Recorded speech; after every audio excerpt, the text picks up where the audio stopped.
and then we'll begin working on Lab 23. Don't forget, work on your objective study guide for homework. And then we'll just continue on. We'll get into history of life and human evolution on Thursday, and then we'll write up Lab 22 and finish up that last little bits of 21, and then we'll continue on taking our data for Lab 24.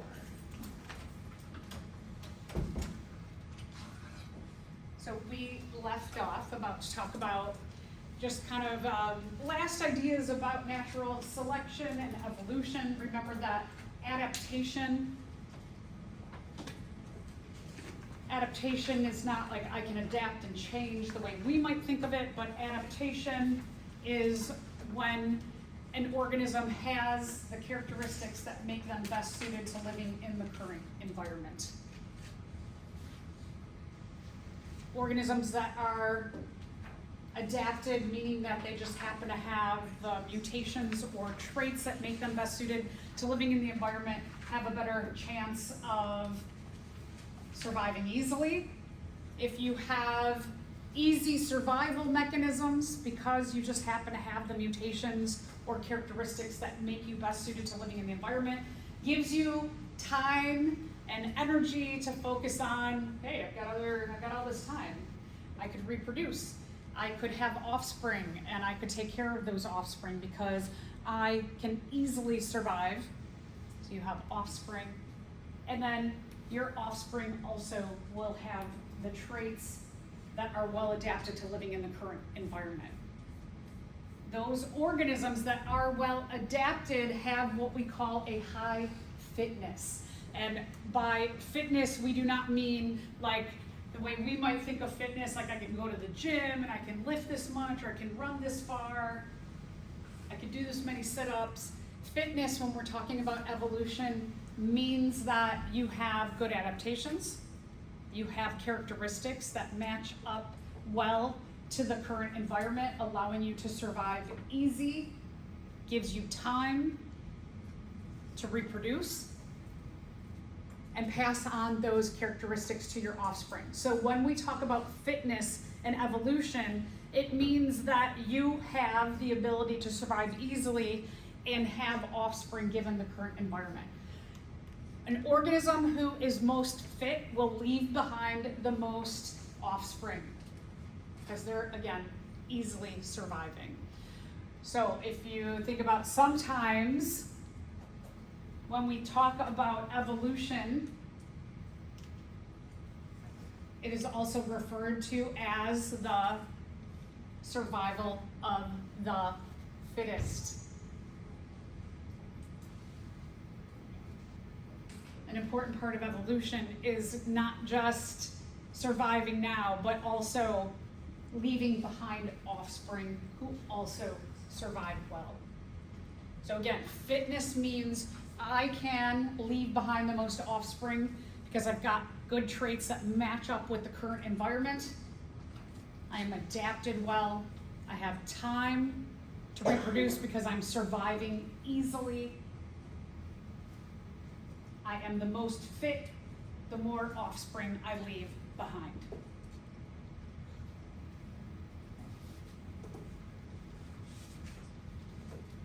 So let's talk a little bit about and reflect on the ability of bacteria and their fitness. This matches up with Lab 22. In this illustration here, what you are seeing is that, so this is a little reverse of the way we did our lab. What you can see up top here is that you've got an agar plate that already has bacterial colonies on it. Whereas we took our agar plate and we put the bacterial colonies, right? We swipe them on there. So just a little bit different mechanism. So here you've got a bunch of bacteria of some kind of species. And what this is showing you is that this scientist is putting antibiotic onto 3 different plates of bacterial colonies that are already established. So this right here, you might want to make a note in your notes that this is antibiotic. The bacterial colonies are already growing.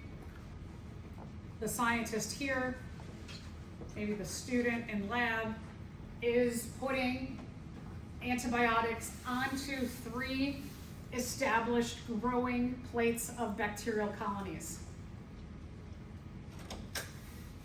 After a day or 2, you look back at your bacterial plates and you see that not all the bacteria that were originally plated survived. On each plate, only these 4 colonies survived. So here we've got a gene pool that has all the genes in that population of bacteria, but the only survivors or traits that are left in that gene pool are the traits that have antibiotic resistance to this particular antibiotic. So whatever this antibiotic is, they just happen in this original colonies here. These 4 on each plate just happen by chance to already have the genes for resistance to this antibiotic.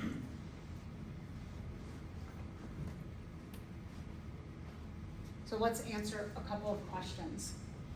A bacterial allele, remember an allele is an alternate form of a gene or a trait.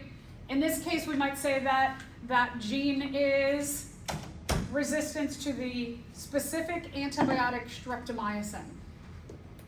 On your plates that you did in lab, you administered 6 different, well, I guess I administered 6 different kinds of antibiotics onto there. Here we're talking specifically about one antibiotic called streptomycin. So a bacterial allele, let's say that this is streptomycin antibiotic, and when all of the bacterial colonies are exposed to streptomycin, these ones have the allele for resistance to streptomycin. So a bacterial allele that conveys resistance to the antibiotic streptomycin is always beneficial to the bacterial cell. What about if this wasn't streptomycin? What if it was penicillin? Then having the allele for streptomycin in the presence of penicillin is not beneficial, right? They need the penicillin resistance. So is it always beneficial? No, depends on if they have the resistance to that specific kind of antibiotic. So no to this one. Okay, a bacterial allele that conveys resistance to the antibiotic streptomycin is beneficial to the cell in the presence of streptomycin. What do we think about that one? Yeah, good, I see some head bobbing. Yeah, is beneficial to the cell in the presence of streptomycin, right? So those 2 match up, great. Is neutral, neither beneficial nor detrimental to the cell? Well, yeah, in the presence of streptomycin, it's beneficial. When streptomycin is not around, is it a benefit to have that gene or allele? No. So this is not true. Is beneficial to the cell in the absence of streptomycin? That's the opposite of this. No. And is always detrimental to the cell. Well, that should hopefully be an easy one. So a bacterial allele that conveys resistance to the antibiotic streptomycin is beneficial to the cell in the presence of streptomycin. Bacteria get resistance to antibiotics because they are in the presence of the antibiotic and mutate to become better suited to living in the environment. Can you will yourself to change your genetics? That's what this answer is conveying. No. You can't just like, poof, I'm going to make my DNA change to make me best suited to living in the current environment. No. Bacteria get resistance to antibiotics because the antibiotic causes a mutation. Does the environment cause mutations? Generally, no. So no. Bacteria get resistance to antibiotics because some of them just happen to have a mutation to the antibiotic already, survive, and pass on those advantageous genes to their offspring. There's a lot in there that sounds really good about what we have been studying. So that one sounds good, but let's read the next one. Bacteria get resistance to antibiotics because the environment influences the bacteria to have the mutation. Can the environment influence the mutation? No, right? or having the mutation. Okay, so C is correct. So we will write up this lab on Thursday. What I highly suggest is go back to the section in your notes and the previous lectures that we did and have that out when you're writing up your lab. A lot of times some of these terms can be, I find students will use a lot of vocabulary words but not use them correctly. So I have this whole section about mutation and natural selection prior to even talking about the antibiotics, but then also the example of the antibiotics. This will all be very helpful in writing up Lab 22. So the environment does not cause the mutation, but it selects for those that already have a mutation that gives them an advantage or an adaptation in the current environment. Variability in a population is really important. If you have streptomycin antibiotic present suddenly, it's great to have variation that some do not have the gene for resistance, but it's great to have some that do. So that variation and just having those two different alleles is important for the survival of a population. Okay, so let's talk about a couple other mechanisms of evolution by natural selection. So let's define a term, gene flow. What we mean by gene flow is when genes from one population flow or meet up with the genes of another population. Remember that the term population means that you are the same species, but you live in another place, another time.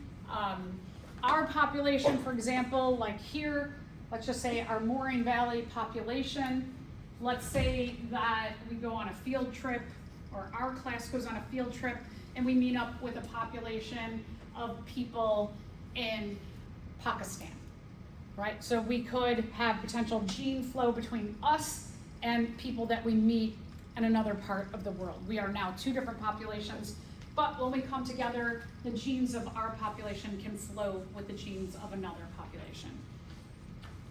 So for another example, let's say that out here on the prairie, we have mice who are small and medium, and then there's the road, and on the other side of the road, there's medium and large mice. And that road prevents the mice from meeting up with each other from the prairie and to, let's say, the wetland on the other side of the road.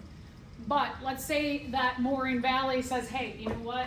They petition Palos Hills and they say, we really want more of a natural area on this side of the campus. So could we shut down the road on 107th and make that all natural area? And Palos Hills says, okay, yeah, that sounds good to us. So once you shut down the road and the mice figure out, hey, there's no more cars here, we could actually cross. Then they start to explore, and the small, medium mice from this side, they have those two alleles for size, meet up with the medium, large from that size. So we have gene flow happening between small, medium, and medium and large. And so now, our new population, we had two different populations. Now we have one population as they come together, and now we have genes for small, medium, and large. You've had some gene flow that has happened. So what we, so another way that we can see a population change is called genetic drift.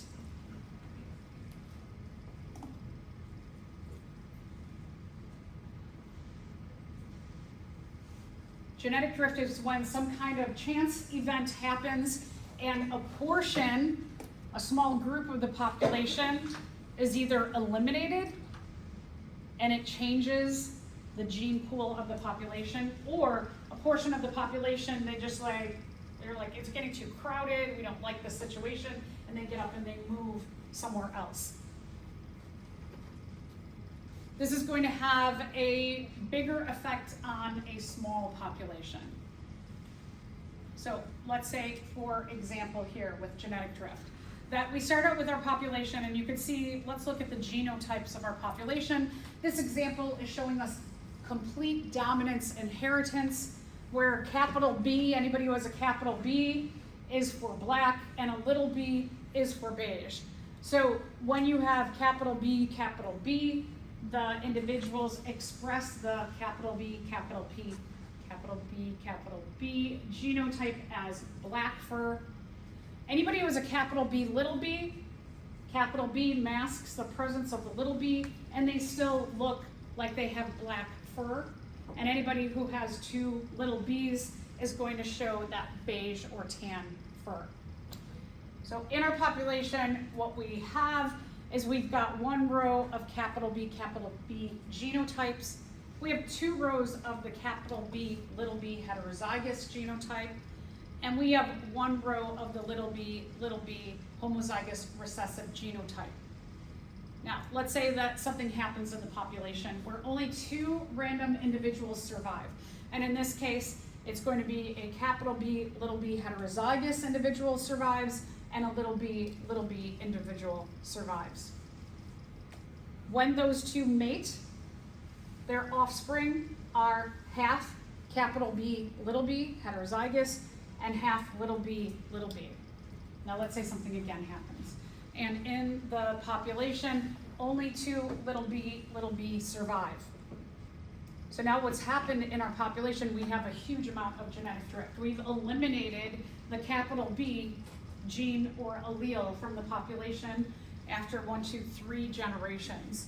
And you can see a big difference here that in the first generation, 3/4 of the population all showed that black fur genotype, or I should say black fur phenotype, excuse me.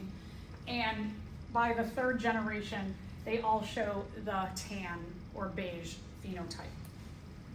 So one example of genetic drift. So what causes genetic drift? There's two reasons that cause genetic drift. One is called the population bottleneck, and the other one is called the founder effect. So let's talk a little bit about the bottleneck. The bottleneck happens when there's some kind of like big scale event, usually a catastrophe, where the majority of the population is killed off, or even like half the population. So a big portion of the population dies off. Like what we saw in the example, you can see after 3 generations, it is possible for the gene pool to be drastically different in just a few generations. Sometimes it can be a natural disaster, like there's a hurricane or a fire, an earthquake, or it could be humans come in and they, let's say that, you know, after we have this nice natural area, we get a new president of the college, and that president says, you know what, let's take this natural area and make it more parking. And you eliminate the majority of those mice out there. Maybe just the small ones survive and they move to the next forest over this way, but the medium and large die. That would be an example of a bottleneck. So it could be overhunting, it could be habitat destruction. So here's another example. In here, let's say that we're looking at a specific gene that codes for 4 different phenotypic colors. And what happens is just a few of them survive some kind of event. Again, maybe it's like overhunting or habitat destruction, something natural, could be a hurricane, a fire, a tornado, and whichever ones survive just happen to be the blue and the yellow phenotypes only. And what you see after a few generations later when they reproduce, that your phenotypes have been limited by half as opposed to the original population. A real example is the northern elephant seal. They were hunted to almost extinction by the 1800s. They believe about only 20 individuals survived. And because those 20 individuals lived in the same group, they were of the same family, so they had a very similar gene pool. As they reproduce to start to come back, that what we see is they get up to 30,000 individuals, but here's the downfall. It's great that they bounced back from 20 individuals, but they're almost all genetically identical. So let's say a virus comes around, or some other disaster comes around. They could all be wiped out at once. A lack of diversity when you have some kind of population bottleneck, can be the demise of a population. Let's talk about another example of genetic drift, which is the founder effect. In the founder effect, there's a large population and a small group of them, they get up and they leave. Could be overcrowding, could be competition. Maybe the population has gone from little bit and they start to explode given the current environment, and now with a large population, there's a lot more competition for limited resources. There's a lot more predation happening, diseases are spread, crowding, there's nowhere for everybody to live. And so a portion of that population who, a lot of times when you have like a small portion, they might be very similar. They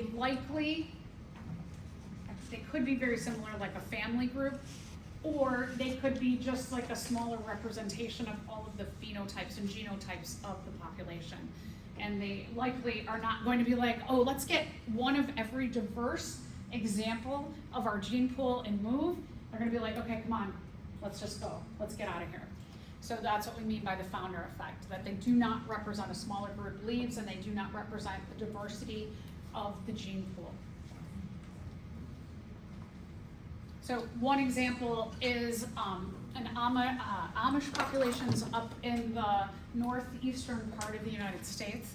They typically have spread throughout Ellis-Van Creveld syndrome.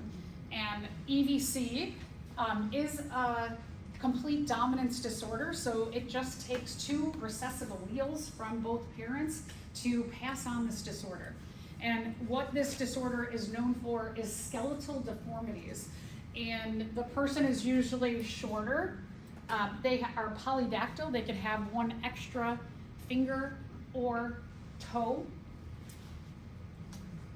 The skeletal deformity of their ribs causes the lungs to be kind of squished, so breathing is very difficult. They also have congenital heart malformation or disorder, and so there are heart issues that happen.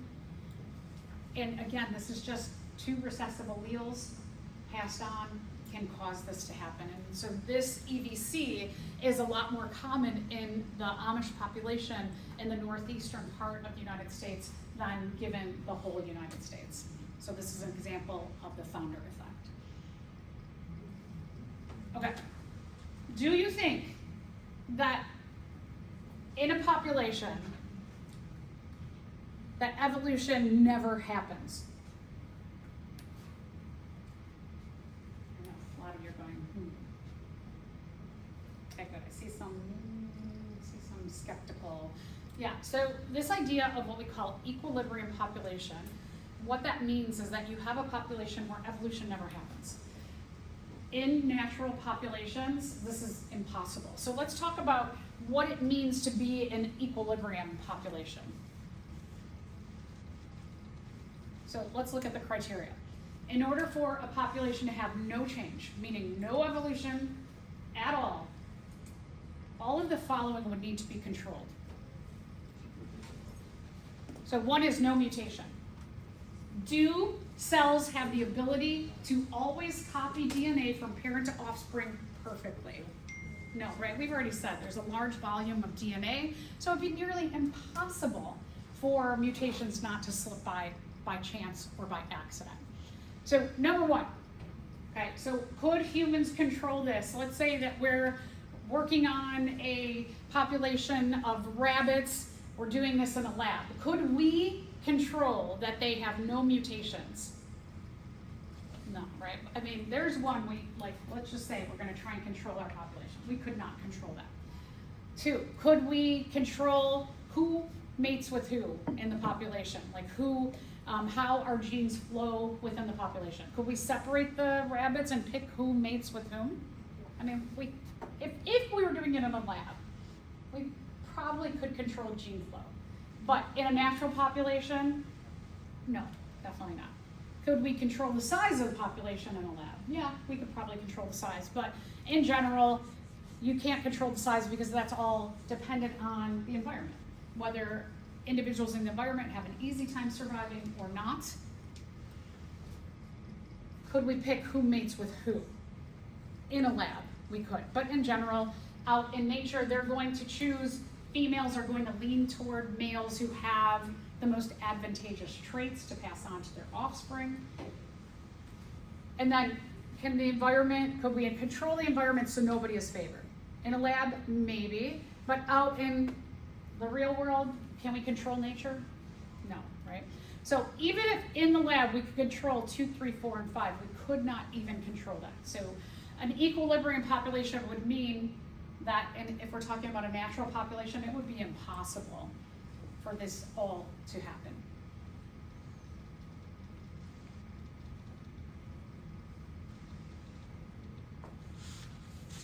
Okay, so let's talk about another way. I mentioned this earlier in this chapter.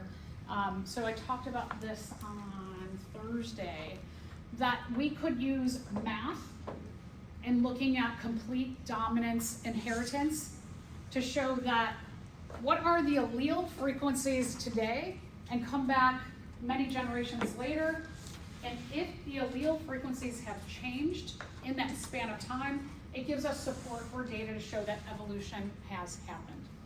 So what we can use are what is called the Hardy-Weinberg principle.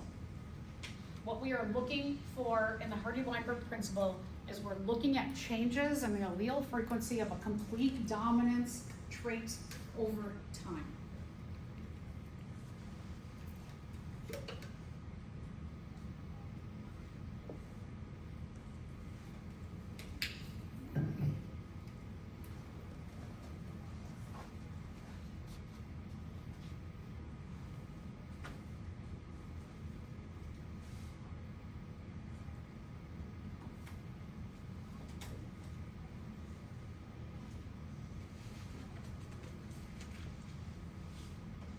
So like Ellis van Creveld, for example,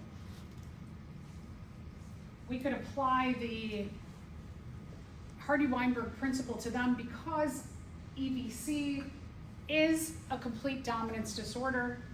Having the dominant allele can mask the presence of the recessive allele that causes the disorder. So like if you're too dominant, you do not have Ellis van Creveld. If you're a dominant and a recessive, it will mask that.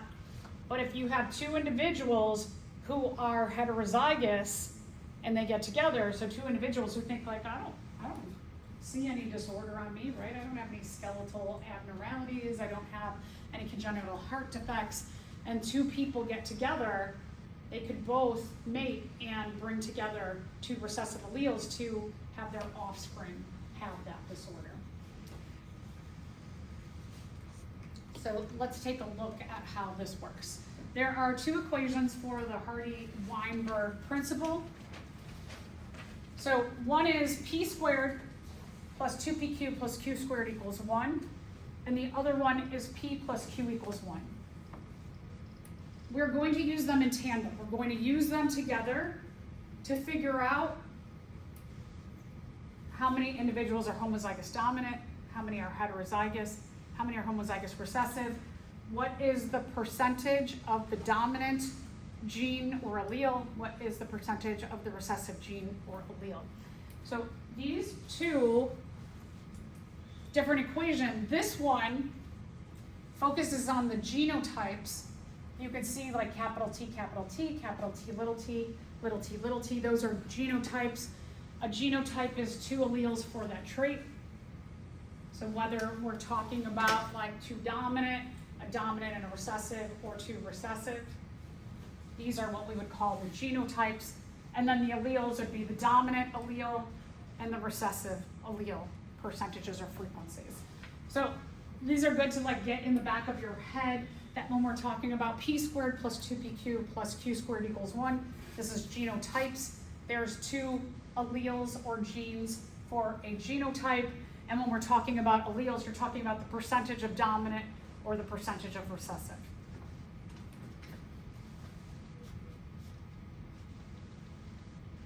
So let's go through what p, q, p squared, 2pq, q squared are. So p squared, when we're talking about the first equation, p squared plus 2pq plus q squared, p squared refers to the genotype, which is called homozygous dominant. We're going to use the example of the letter T's. So someone who's homozygous dominant will have two dominant alleles. Two alleles make up a genotype. There's two alleles for every trait. The term homozygous means homo meaning two of the same. And then dominant tells you that they are two of the same dominant alleles. If an individual has the homozygous dominant genotype, they also represent the dominant phenotype. They look dominant. When you have at least, when we're talking about complete dominance, if you have at least one dominant allele, whether we're talking about this or this, you still show the dominant phenotype.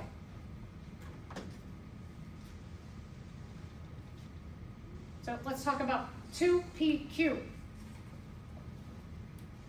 This represents big T, little t. So here we have an individual who has a dominant and a recessive allele, a big T and a little t. The big T will mask the presence of the little t will still be there. It could be passed on to the offspring, but in this individual, they are showing also the dominant phenotype. It's not a mix of these two. You don't blend these two together. This one masks the presence of that one when we're talking about complete dominance. So we call this person heterozygous. Hetero means one of each, or other. So they have one dominant, one recessive, two other kinds of genes. This person, again, they look dominant also. They are the dominant phenotype because they have at least one capital allele. Now, Q squared, this is the frequency or percentage of the homozygous recessive. Homozygous meaning two of the same. Tells us homozygous recessive, two of the same recessive alleles. So this individual, two recessive alleles, can they look dominant? No. No, right? There's nothing to mask them. They only have this or this. So this is going to be the only genotype that represents the recessive phenotype. This is going to be key as we get into our examples and as you process this data. So homozygous recessive is the only representation of the recessive phenotype, the way they look. They are the only recessive looking genotype.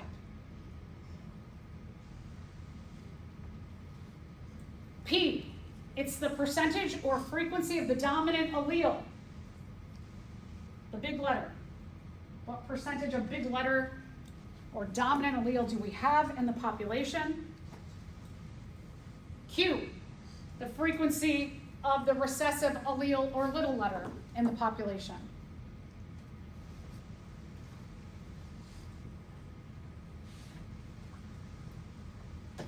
Again, remember that when we're talking about P squared plus 2PQ plus Q squared, we're talking about genotypes. We're talking about this genotype percentage, or this genotype percentage, or this genotype percentage.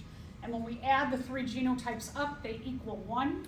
When we're talking about the frequency of the dominant and recessive allele, P plus Q equals 1, the percent of the dominant allele plus the percent of the recessive allele, and they will equal 1 also.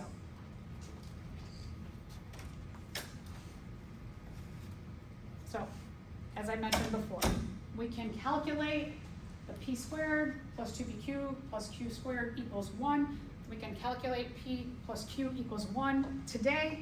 We can come back and recalculate 10 generations, 20 generations, 50 generations later, see if there are changes there.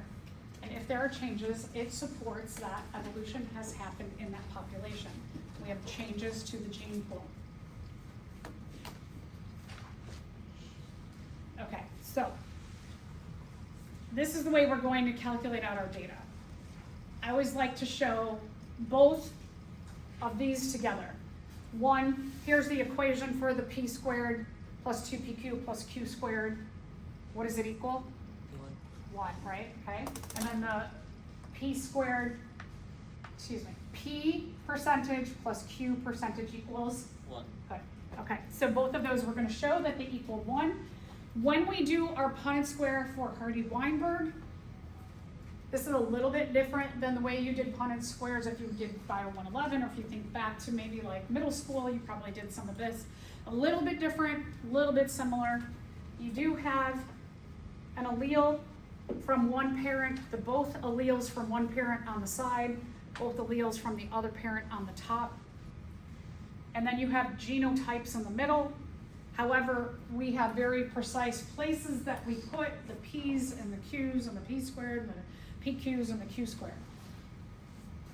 So when we're looking at our Punnett square, P and P always go in these two positions. Q and the other Q go in these two positions, which makes P squared always here. One PQ plus another PQ gives us two PQs, go in these two boxes, and then the Q squared always goes here. Okay, so our example, we are studying a population where 16% of the population shows the recessive phenotype. So out of P squared, 2PQ, Q squared, P or Q, what does 16% represent? Which of those letters? Or combination of letters? So this is going to be the homozygous recessive phenotype, which is going to be which one?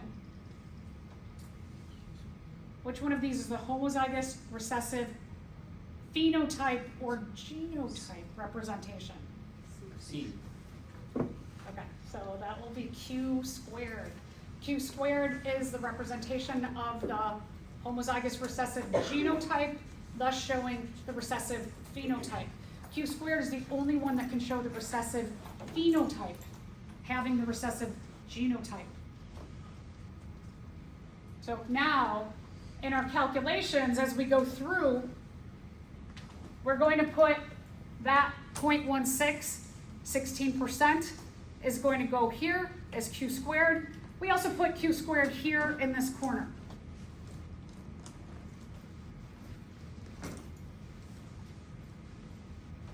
From this, we can calculate out, we can get all of the rest of this done, we can get all of the rest of these equations done. So once we have Q squared, or the recessive genotype and phenotype, we can take the square root of this to get Q.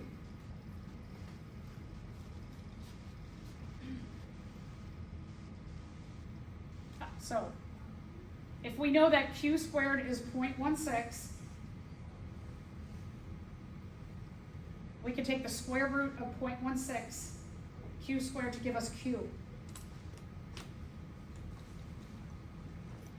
So the square root Q equals the square root of Q squared. If we take the square root of 0.16, Q is 0.4. So let's say, if we get to this today, oh no, we are going to do this today. We are doing this today. So today, you'll use your calculators to do the square root of Q squared. So now, again, keeping track of our data, we can fill in more. We started out with this. We took the square root of this to give us Q, 0.4. We also put our 0.4, Q goes here in this spot on our Punnett square. Alleles go on the outside. Genotypes go on the inside. 0.4Q, 0.4Q.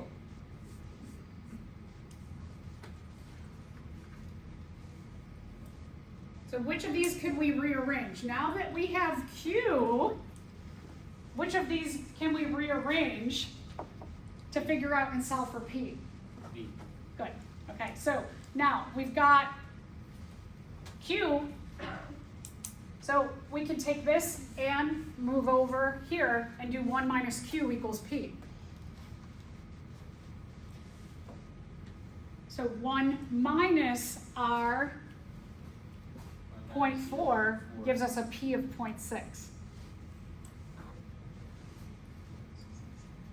So let's do our math. 0.4 plus 0.6, they equal 1, right? Check our math. I always like to, as I get things, if I go to the square root of, and then I do the 1 minus, I want to make sure that I did my math correctly. So I stop and I go 0.6 plus 0.4, yeah, they equal 1. So now I can move on. I know I'm on the right track. Okay, so now we've got this, right? 0.6 plus 0.4, we know they equal 1 there. 0.16 we started with, down here, q squared. We took the square root of this to get our 0.4, our q. We took 1 minus 0.4 to get us 0.6, our p's. So now all we have to do is calculate out. What we can do is take our p times our p, gives us p squared, and then we can take our p times our q here, and our p times our q here, and then we can fill in the rest of this.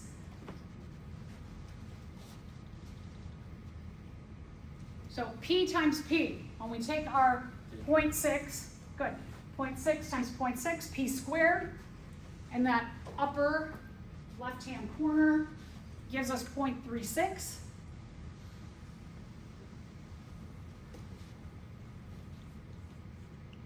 So now all we have to figure out is our 2 PQs. We can do 2 PQs in a couple of ways. If we know P and Q,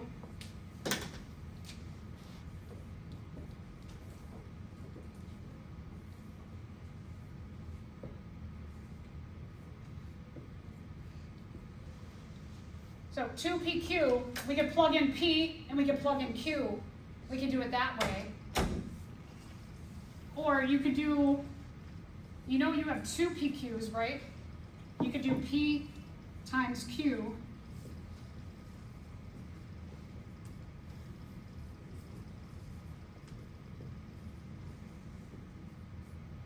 So you could do those either way, they'll come out to the same answer. 6 times 4 is 24, times 2 gives you 0.48. 0.6 times 0.4 gives you 0.24.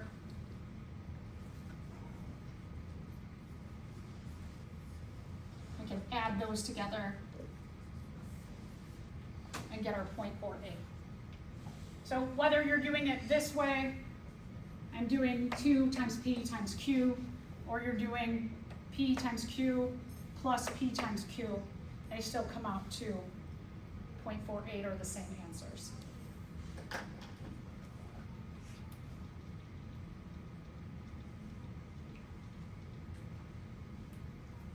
So back here again, we got our P squared.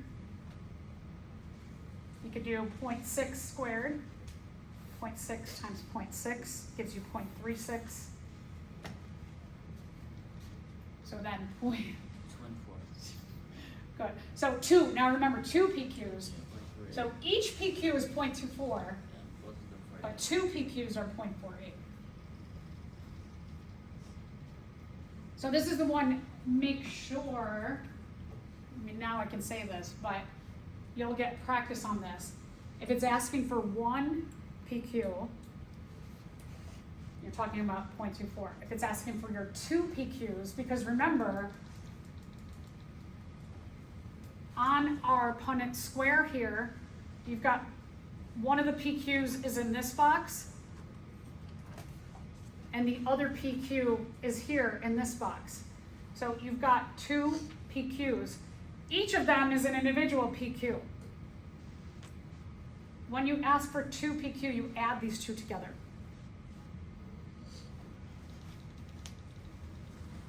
So right, as we've shown here, 2 PQ is 0.48. When we add our 2 individual PQs, 0.48.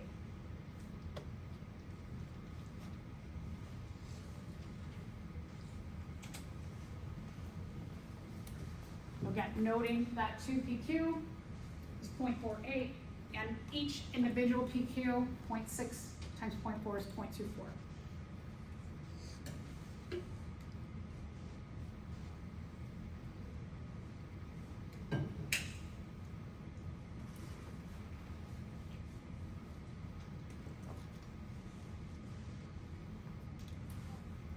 So now we have everything filled in our equations and in our Punnett squared.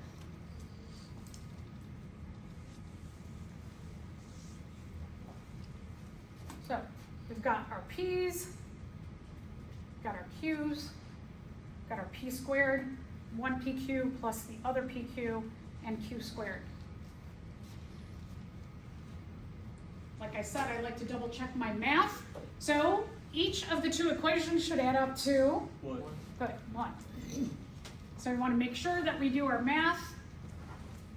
And I can see, I always use my calculator, 0.36, 0.48, 0.16 equal 1.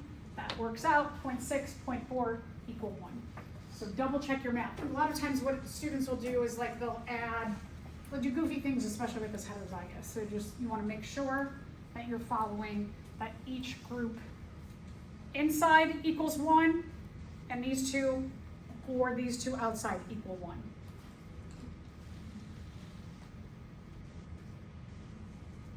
So evolution, using Hardy-Weinberg, we can track the changes in allele frequencies over time to support that a population is evolving.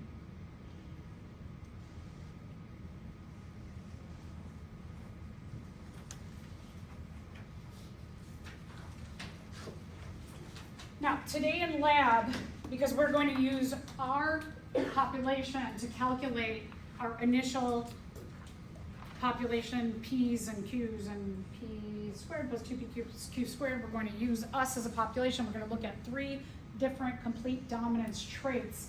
What I'm going to ask is that you all use 3 decimal places so that we're not rounding too much. We likely will not work out to these perfect, I mean, I chose 0.16 because I knew it would come out to perfect 1 using 2 decimal places.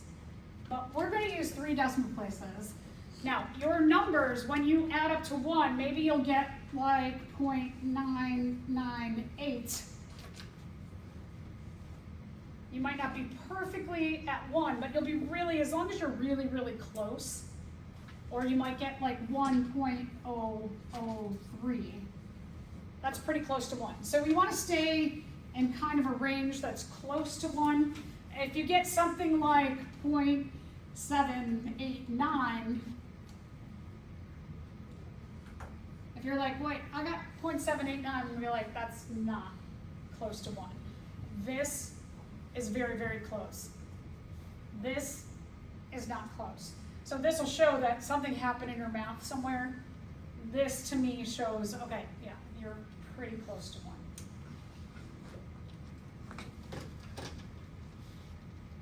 Okay, so this will go perfectly along with our lab today. I suggest when you're doing the lab today, have your notebook out to these pages, because I walk you through every step.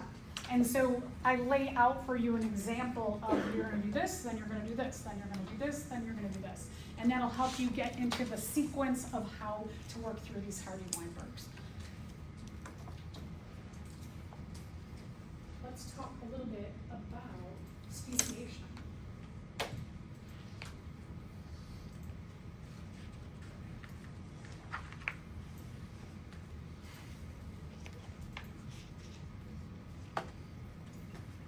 So again, I don't go through everything in every chapter. We're just looking at a selection of 18.2 here. So when we are talking about a species, we are a population of a species. Population and species go together in that both of them show the importance of the group being what we would call reproductively isolated, or having the potential to interbreed. Those terms mean the same thing. It means that we are the same kind of individuals who, when our sperm and egg come together, they can make fertile offspring. Even though us and chimpanzees, we share 98.5% of the same DNA sequences, we are only 1.5% different than a chimpanzee. That's quite a small difference, but it equates to quite large differences in phenotypes, right? Yeah, so even just a little small difference. The other thing that we know is having that 1.5% difference makes us reproductively isolated from chimpanzees, right? There's not a whole population of human chimpanzee hybrids out there. That would be wild. But we cannot mate with them, even with that little bit of DNA difference. So we are reproductively isolated. Only members of the same species or population, it's a species who lives in the same place at the same time, can produce fertile offspring. So these two, for example, look very similar, but they are actually different species. And the reason that people know they're different species, because if they took them to a lab and they mated them, they would find that they cannot have fertile offspring together. They are different species.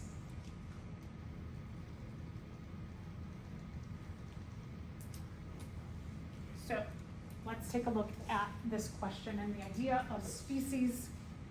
Fruit fly species all look more or less alike. If you have a male and a female fruit fly, how can you prove they are of the same species? So one, determine the base sequence of the DNA of their chromosomes. I mean, maybe, but can you do that easily? Like if you take a genetics class and your professor gives you two fruit flies and it says figure out are they the same species or not, do you have the ability to sequence their DNA and then read all their DNA and compare?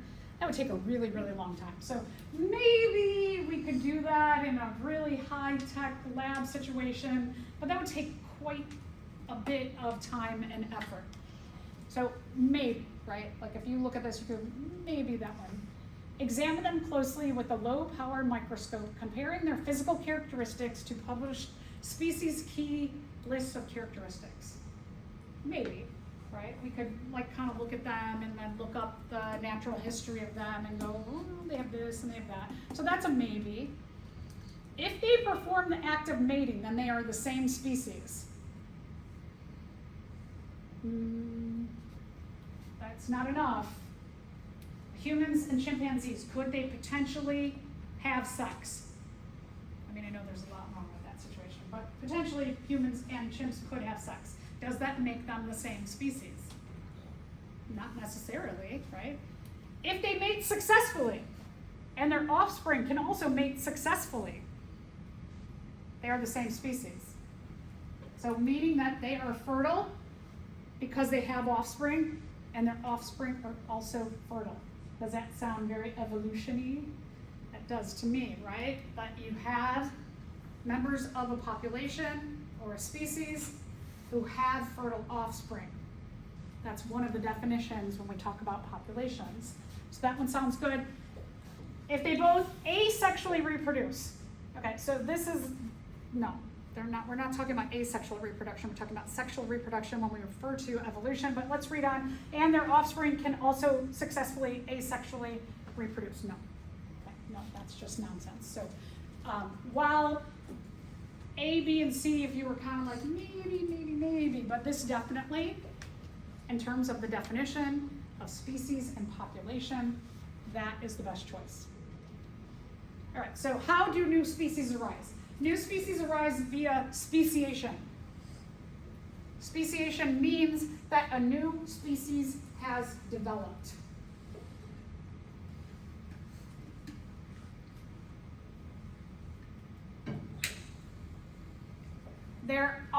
There is a process to this. This process is not something that's super fast. We're talking about many generations for the process of speciation to occur.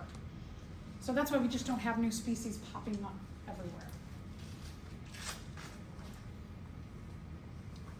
Species are what we call isolated from one another.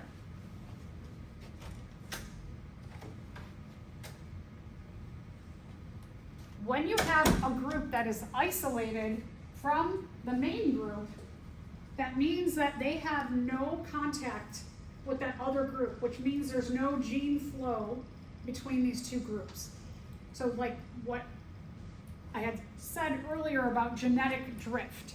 That genetic drift means that this group when we're talking about the founder effect, this group has gotten up and they have moved. They have isolated themselves from the rest of the population. When they do that, when this group leaves, they go to a different location. So if this is the main group and it's getting overcrowded and there's competition and there's diseases and lots of predators, and this group is like, this little group goes over here and they leave, they're gonna go pretty far away to go to a different environment. Now where they go, they don't know what's out there. But they're gonna find a place where the members of their group have an easier time surviving. Likely, the two locations are going to have different environmental conditions.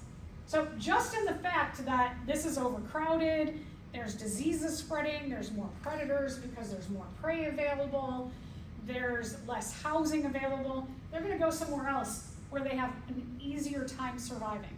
The environments are going to be different.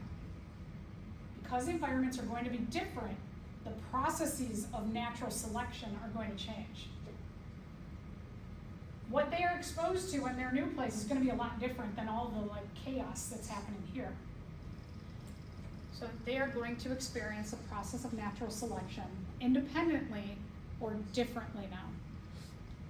That means what traits are favored here, like for example, when you have tons of competition and it's really rough, and there's a lot of disease and predators, things that are going to be favored here are going to be like, I'm a really good fighter. I can fight off predators. I have a really good immune system. Because here, when you have overcrowding, diseases spread faster, right? When you live in a house with a bunch of people, somebody gets sick, it spreads really quickly. So having a better immune system will be favored here. Maybe being able to climb up trees. There'll be different traits that are favored here. Now, this group, do they necessarily need to be the best fighters if they're leaving where there are a lot of predators? No. Do they need to necessarily have the best immune system? No. Do they need to be good tree climbers? Not necessarily. So what's favored in these two different groups becomes different suddenly. And so the process of natural selection is different. Over time, as they keep moving further and further and further away, the environments become very different. And what's favored in this gene pool becomes very different than what's favored here. And eventually over time, if we go generation and generation and generation and generation, what's favored in this founder population over here can become so different than what's favored in the original population here, that if they ever come back together, they may find that they can't mate anymore, that they have become two different species. So this is what we mean by isolated populations. So this can occur due to a couple of situations. One is genetic divergence, and one is mutations. So let's talk a little bit about genetic divergence. So that's what I was talking about. When population diverges, our founder population goes away from the main population.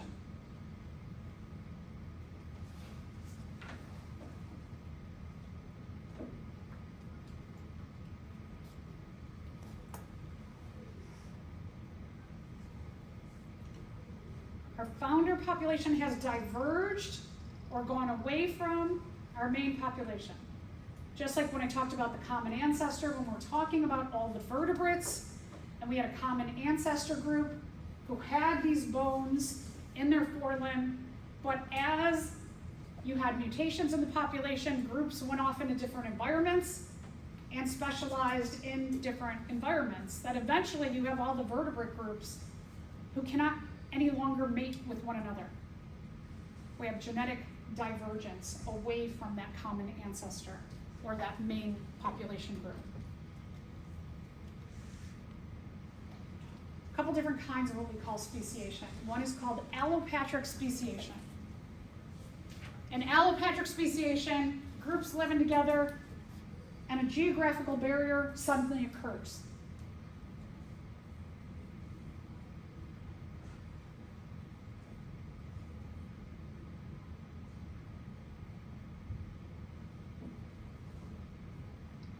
So let's say, like out on our prairie right now, that doing fine, everybody's in the same population, and then we have really bad rainstorms this week. And those rainstorms cause flooding in the prairie, and it causes a big stream to go down the middle of the prairie. And it separates our main population now, is separated by a geographical barrier, by a stream. So you've got the southern part of the population separated from the northern part of the population. You've got some geographical barrier that has totally separated them from one another.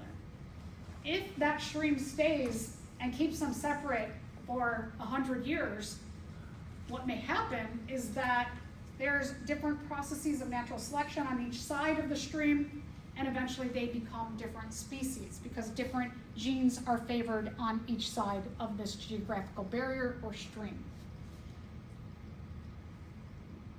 So it could be a mountain range happens, could be something what we call subduction, that canyon happens. There can be a tornado that goes through and makes a big canyon between groups. This is the most common form of genetic divergence. So something prevents the groups from meeting, it makes different groups within a population.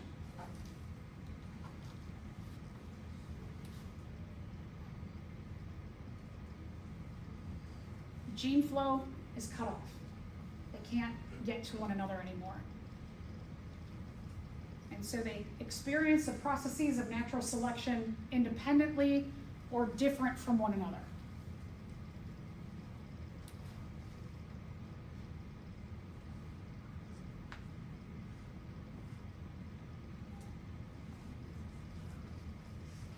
If over time, they come back many generations later, and somehow, let's say like the stream there, stream is present for 20 years, 30 years, 40 years, 100 years, and the stream dries up. Now, when these two different populations who were isolated from one another, the gene flow was separated, let's say that in 100 years they can come back together. If they can mate successfully, meaning that they come together, they can have fertile offspring with one another, they are the same species. But if when they come back together and they try and mate, and they can't have fertile offspring, they have experienced isolation and they have become different species. So here is an example of some lizards that were on an island together, and this group of lizards, they're like, oh cool, a log, let's hop on that. Oh no, the log's taken off, and it blows them to some other island. And let's say here, on this side of the island, it's really, really sunny, and they have no shade, and so having a lighter color for whatever reason is favored. And over here, there is a lot of shade, and they lose their advantage of that green coloration, and a darker color is better. That, let's say then over time, the colors change, plus other traits change. Again, if they, let's say they take a log back over 100 generations later, if they can't mate, they have become different species. Less common, sympatric speciation.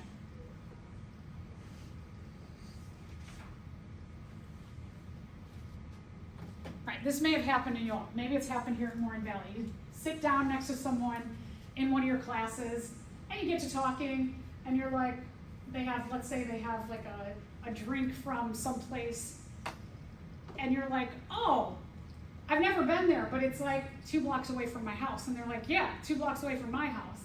And then you come to find, even though you've never been to this place, this drink place, that you both live on the same block, but you've never seen that person before in your life. You're like, how can we live on the same block and we have never met? Because that person goes to this place and you go get your drinks at a different place, and you play sports and they play video games, and you just have, even though you live on the same block, you do so many different things that you experience life in the same ecosystem, but totally differently. Because you just do different things. You specialize in different things within your own lives. And even though you live close together, you never meet each other. That's like sympatric speciation, is that you have members of a group who specialize in something. There's no barrier, right? Just like you and this person you met in class, you live on the same block. There's not like a big wall down the middle of the block. You just never run into them because they do totally different things. This is what we would call niche specialization. So I know we don't get to niche until later when we talk ecology, but your niche as an individual, it's all the aspects of your life. Where you go, how you do it, what temperatures you like, what kind of job or role you have in the ecosystem, what predators you avoid, what prey you go and eat. So all the different things in your life. You have the way you do your life, and they have the way they do their life. Totally different, even though you live in the same area. What this does, even though you and the person you sat down next to in your other class, is that you're not all competing for the same things in your lives. So let's say like sports. If everybody played the same sport and there's only so many spots on a team, there'd be a lot of competition for those spots on the team, right? So a lot of times when, like when you're younger, if you're like, you go to school and they make you play basketball, right? We have this in gym where you take gym class and they like make you do different things. And you come to realize like maybe you thought you were really great at basketball, and then when you get around other people and you're like, oh, I mean, I like basketball, but I'm not really good at it. So maybe you play it in your, driveway, but then you start to do things like you realize you're really good at a certain kind of video game. And so then you start to specialize more in playing that video game that you figured out, I'm really good at this video game, but I'm not really good at basketball. I might play a little basketball, but I'm not going to try out for the team. But then you become part of competitions, video game competitions. And so now you, just on your experiences, you become more of a video game player, and this person becomes more of a basketball player, right? Just like you figure out what you're good at. You limit your competition in life by specializing in what you're good at. Make your life happier and easier. And we all kind of do that.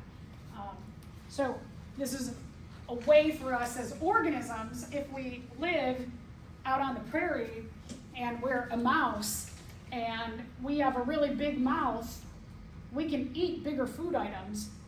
But mice who have very small mouths, are they going to eat those big food items? No, they're going to eat small food items, right? And so this separates us into groups to lessen our competition for all those parts of our niche that we need. If you're a small mouse, you can hide easier from predators, whereas if you're a big mouse, you probably need to be like faster to get away from predators. So small mice don't necessarily need to be fast, they just need to be able to hide quickly. So we have all these different things that we realize, oh, I'm good at this and I'm good at that. I'm not good at this. So I'm going to do these things that I'm good at, and I'm going to stay away from those things I'm not good at. So this is what we would call sympatric speciation. You live in the same place, you live right in the same place, but you start to specialize in what you're good at to limit your competition in your ecosystem, and then you don't run into as many different members of your same species. What can happen is over time, if you're always going to video game competitions, you have a better chance of maybe mating with someone who also goes to video game competitions, right? If you surround yourself with a certain group of people, right, you're probably gonna like end up with maybe a mate with those group of people. And so then your genes come together, and somebody who plays basketball, they're gonna be around people who are always at these certain competitions. And so they might meet people to mate with in those competitions. And so now the gene pools are getting very different between you and the person you sat next to in class. You're not mating with the same kinds of people. You're mating with different kinds of people with different interests. So this can happen in natural populations too. That let's say that over time, there are flies that eat this kind of food, these kind of, whatever these are, berries, and then this fly eats an apple. And these flies go to apple trees, and these flies go to berry trees. That these flies are more likely to mate together rather than them mating with each other at different trees. It's called niche specialization or sympatric speciation. You could live in the same ecosystem, but become a different species because you're so into your groups that you go to. So allopatric speciation is when a geographical barrier separates groups and they experience the process of natural selection differently in different environments. And sympatric speciation is specialization within your niche or your different areas that you're good at, and over time you become different species in the same ecosystem. And then we've talked about mutation all along, that random mutations can cause us to just have different traits. And a mutation is a change in the sequence of the DNA by accident when a parent cell is making a copy for a daughter cell. Again, mutations totally by chance. They're not planned, they're random. If you have a lot of mutations within a population, again, could lead to like sympatric speciation, for example.